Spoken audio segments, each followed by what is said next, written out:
without making mistakes on this subject which we are talking about, because the phenomenon is extremely complex and we can't talk about all its dimensions here.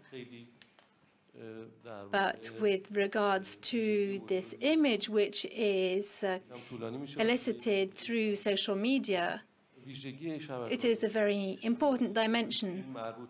I don't want to talk at length about this, but another interesting aspect of social media, which I would like to mention here, even if it's not directly linked to the film, is the extremely fast pace and succinct dimension of social media. This speed of the transmission of information has to be a simplification. It does not allow one to express the complexity of an event or of a story. And cinema has this power. It has the ability to take the time to develop and to nuance. That's why social media create many misunderstandings, and by their essence, social media lend themselves to polemical interpretations and dubious interpretations.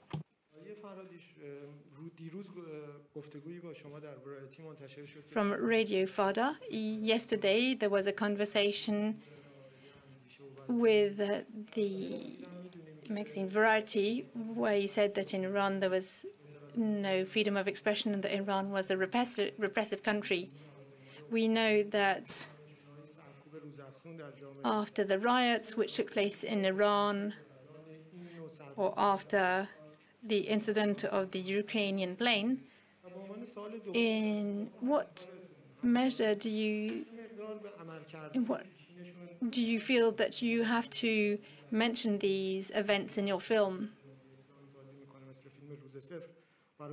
And to what extent do you look at the past histories of the people you work with? For example, your actor has already worked in films which are made by the institutions linked to the Iranian state. I will try to answer briefly. Yes, with regards to the interview with Variety, if you look at the person who is translating the press conference for me yesterday, and we were talking about the fact that maybe not in Europe, but at least in Iran,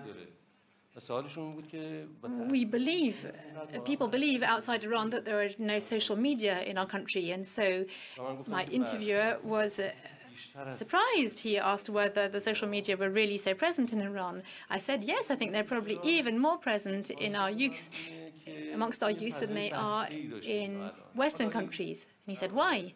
Well, I said, well, because the atmosphere is so closed, we could even say oppressive. Perhaps the English word is different, says the speaker, but a social media allows one to open up a space where one can talk. In a society where you can speak freely, you don't need social media so much in order to be able to do this. All the events which you have just mentioned, of course, they happened, but to what extent I react to these subjects? Well, there are two options for reacting. Please forgive me if I talk a bit at length. I would like there to be some questions also for my co-workers. The first time when we were talking about the execution of young people under the age of 18 in Iran, I think the Enfant de Belleville is the film which tackled this subject directly. If at that time I had signed a petition against this, would we remember it now? No, we wouldn't. However, thanks to this film, we are still thinking